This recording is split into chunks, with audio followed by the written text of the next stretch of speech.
I was mainly operating out of fear for my entire life. That was my lens. And so it didn't change. It was all I knew. And I was terrified of going to hell. And so something really interesting kind of happened after, or just before this event that I haven't shared. So leading up to this, when I was first pregnant, I had a really terrible season of morning sickness that lasted throughout the majority of my pregnancy, to the point where I was like thinking I might die from it. And I remember just like, this is terrible. I wouldn't wish this on anyone kind of thing. And then with my second child, I was like, well, I'm going to get on medication for this like right away. And it actually went pretty good, except afterwards, after I delivered my second child, I hemorrhaged super, super severely a week later, to the point where I lost almost all of my blood. And my husband and I said our goodbyes. And I remember thinking, okay, like you said, like you thought you were going to die. Oh yeah, for sure. Dang. Like the doctors thought I was going to die. Dang, dude. So I was like in an ambulance for about 2.5 hours because they couldn't fly me out to get to the nearest hospital. And during that time, I lost feeling from the waist down completely.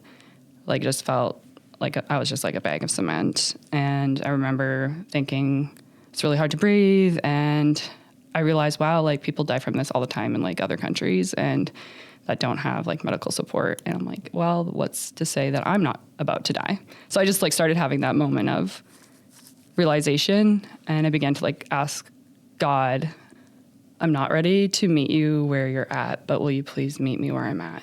And I just had 2 kids. So, and I remember like pulling up a picture on my phone to try to show the doctor, like just as an incentive, like, please don't let me die. Like, oh my gosh. And, cause he came in the ambulance with us. And when we got to the hospital, there was some miscommunication. So I ended up still bleeding internally quite severely for a while before they realized how bad it was. Don't know why that happened, but essentially I started losing all feeling, like started leaving my arm. Like it was a loss of sensation going on my arm, into my neck, up into my head. And I remember thinking, one of my friends who died from a brain issue, they said that like he began to lose his senses right before he died up until he lost his like hearing and sight. And so I was losing my feeling up into my head and I lost my hearing. And so I was like, wow, this is like, next step is probably death. So I told them, I'm like, I'm losing my hearing. And I felt like if I moved my head a second, like I would just actually black out.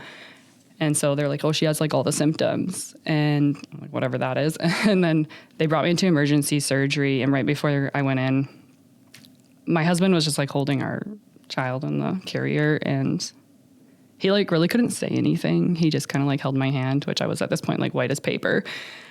And he walked away and like I couldn't speak. So I was just like crying. Like tears were just coming out of my face. And then the pastor came up and basically prayed this prayer, like that God would receive me into heaven. And so I just had prepared myself that I was going to meet God. And well, here I am. So obviously I didn't die, but I just remember following that event, like I woke up and I was just like, oh my gosh, I didn't die. Like I passed out before I went into surgery. Like I couldn't keep up anymore. And so the next thing you know, I woke up, following surgery. I think it was the next day. I didn't recognize myself in the mirror or anything. Like I was like so puffy from medication and different things, but they had given me blood transfusions and did the surgery where it was just to prevent me from bleeding anymore. And I remember thinking, like, what would have happened if I had died? And I didn't actually have any peace about my assurance to be with the Lord, even though I believed in God. So I felt very disturbed following that. And it kind of began to, like, really eat away at my soul.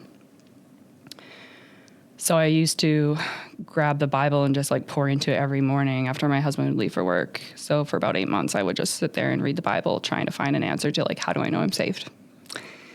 And I remember reading the passage about, these people that would stand before God and they would say, Lord, we did all these things in your name. We like cast out demons and heal the sick. And we did all this stuff. And he's like, depart from me, I never knew you. And at that point, I hadn't experienced anything like supernaturally miraculous that I could tell in my life. So my understanding of that was just like they thought they were in good standing before God. And so much as they were like, hey, God, like we did all these things in your name. And yet they still didn't know that they were not in good standing with God. So that really confused me even more. And I was like, well, if they didn't know, how on earth am I supposed to know? And I haven't done any of those things. So I was really terrified. Jeez. I would begin to ask the pastors or just people that I, looked up to spiritually, hey, like, how do you know you're saved? And they're like, well, just because you're asking, you're good. I'm like, I'm not good. Like, I almost just died. Like, that's not good. There's no way that gives me any peace. And I just thought, well, I can't keep figuring this out. And after a while, I also put that on the shelf. You also put like trying to figure out how to get right with God on the shelf? Hey, if you enjoyed this clip and you want to see another one like it, you can click the video over here. And if you want to watch a full episode of the Chatfield Show, you can click this one right here.